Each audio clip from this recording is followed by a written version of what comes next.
Today we're going to have a Shufti at Welsh Rarebit. Not Welsh Rabbit, although it is from Wales.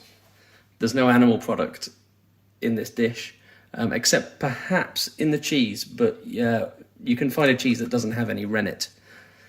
So what's in the Welsh Rarebit? Let's go through the ingredients first of all. So we need an ale or stout for the roux. We need some flour for the roux. We need some butter. An egg will come in later. Now, traditional to a Welsh Rarebit is that it has a mustard flavour. So you can either use a mustard powder, in which case you'll need to make up 1 part powder with 1 part cold water, and then let it rest for an hour or so. Or, as we're going to use today, we're just going to use a mustard in a jar that's ready-made, prepared. I prefer this anyway, a Dijon mustard to a Coleman's mustard. Coleman's mustard is traditional English mustard, and it has a bit of a harsher flavour.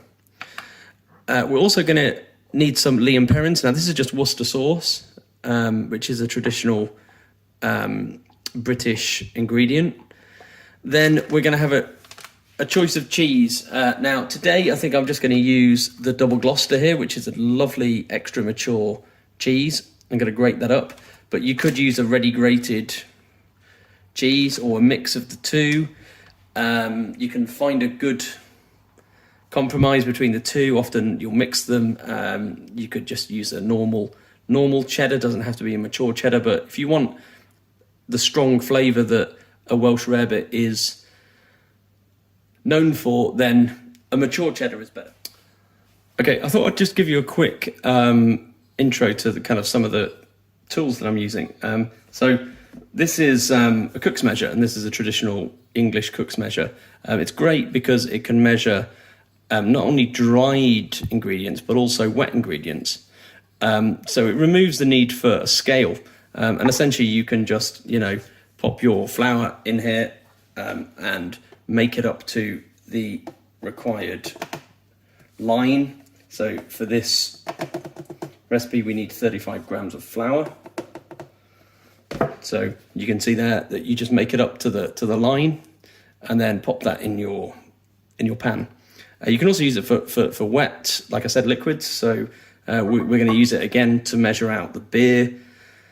It's just a really handy thing to have. It means you don't have to faff with measures or measuring jugs or anything. You can just use this for everything. Okay, so I'm going to grate the cheese.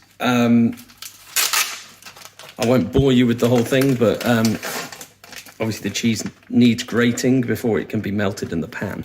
So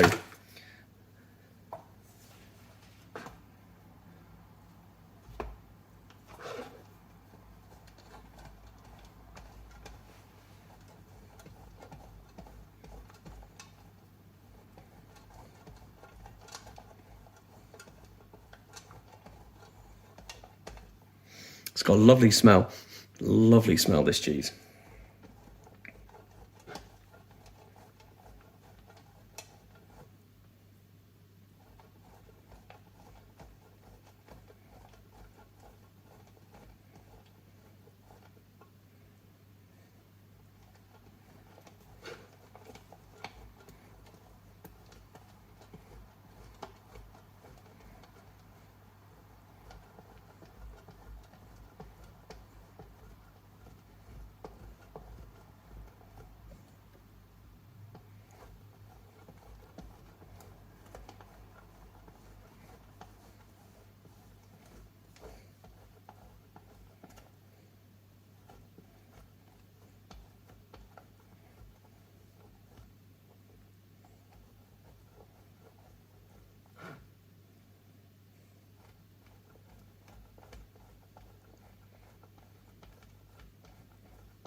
Okay, so you can see this cheese is a bit crumbly. It's not really a problem. You'll see we've got a lot of grated cheese in here. I'm just going to add that into there. It's all going to melt in the pan. It's just that grating it sort of gives it, you know, a bit of an easier chance of melting. So there we go. Right, let's move over to the cooker and let's start making the roux. So in here, I've just got 35 grams of butter that's melting away. I'm just going to, on a very gentle heat, going to let that melt. Okay, then into that, I'm going to add my 35 grams of flour. I'm going to keep whisking that.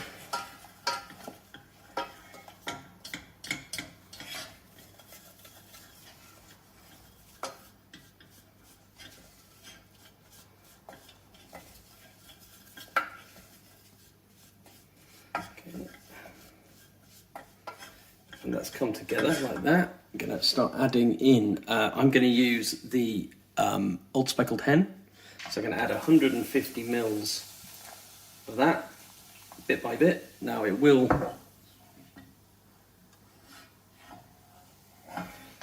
froth up a little bit. It's fine.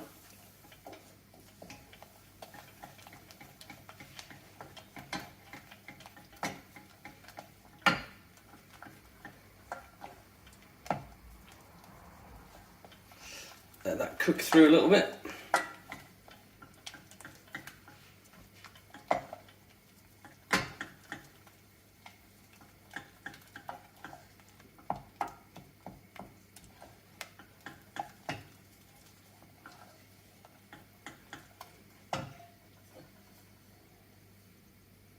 Tiny bit more. Okay, now this just needs to cook for a little bit on a very low heat. Mostly so it takes away a lot of the flavours from the harsh flavours from the ale. Okay. Right, so when it gets to that stage, just put it aside.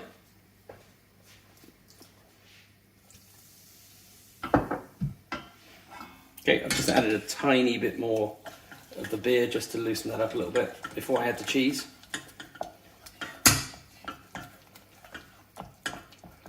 Okay, there we go. Then we're going to add the cheese in.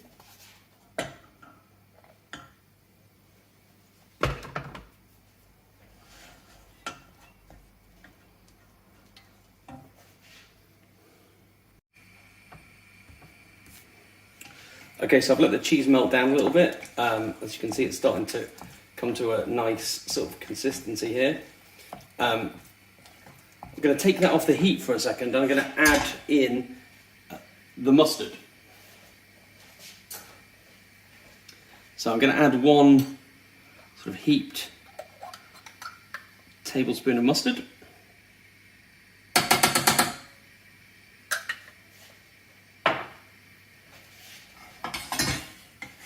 Just give that a mix.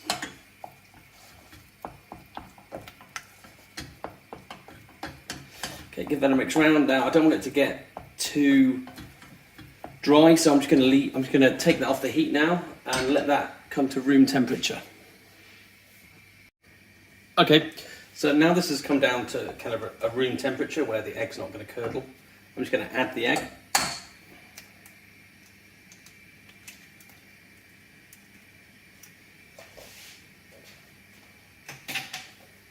Give that a whisk around.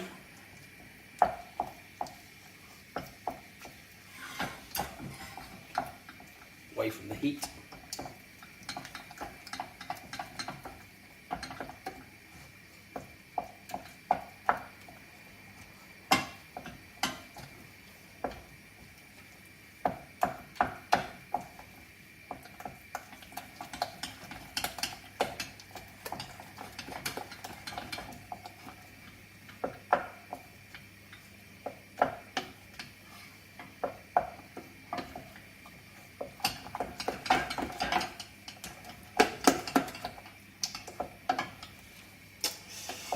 And final ingredient, I'm going to add a good dash of Worcestershire sauce.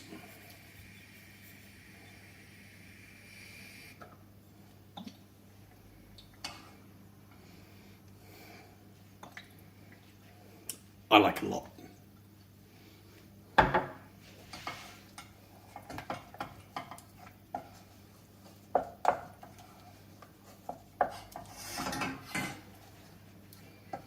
Just stir that in.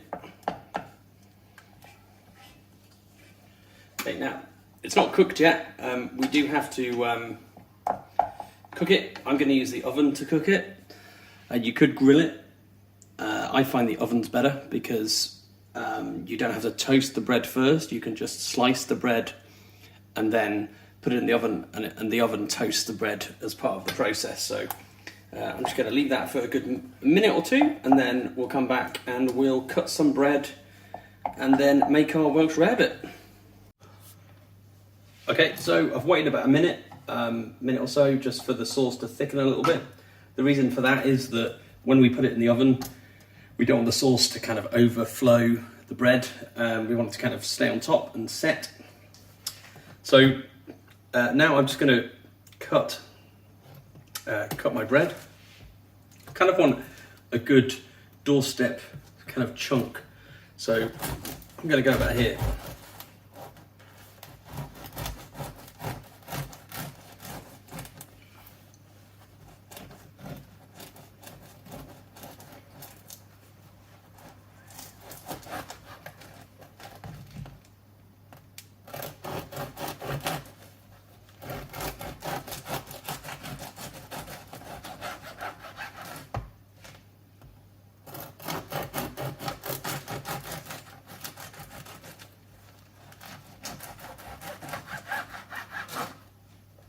Okay, right, so I've got my two chunky slices of bread. So what I'm going to do now is just pour on some of the mixture.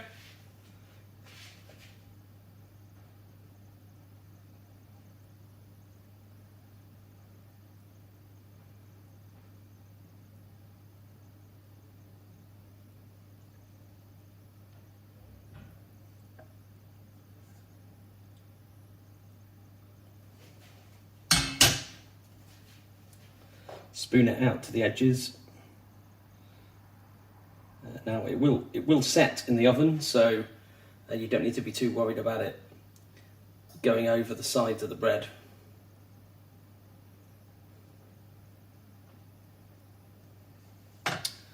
Okay, now I've got an oven preheated to 175, so I'm going to go and get the oven tray, and then we can put these in the oven.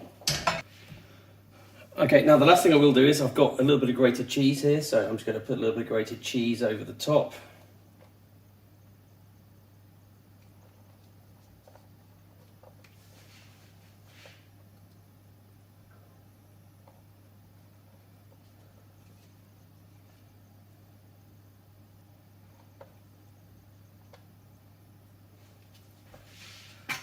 Okay, and that can go in the oven for about 10 minutes, 10 to 15 minutes, but keep a good eye on it. Okay, so they've been in for about 12 minutes, and as you can see, they've started to get a bit crispy on top, but it's a little bit like a souffle underneath, and that's exactly what you want. You want it to be a bit runny, just gorgeousness. Right, I'm going to get this on a plate, and then we'll have a taste. Right, so I've just let it cool down for a minute or two. And as you can see, that's just because it's going to be too hot. It's become a bit like a souffle. It's all nice and gooey inside, but with a little bit of crispy on top. So I'm just going to cut these into two. Cut these into half. Let's have a look. Look at that. It's gonna yummy, yummy, yummy. Right, I'm going to go and eat it. The other thing I'm just going to add is probably a bit of pepper. A tiny bit of pepper on top, just to garnish it. And then I'm going to go and eat it.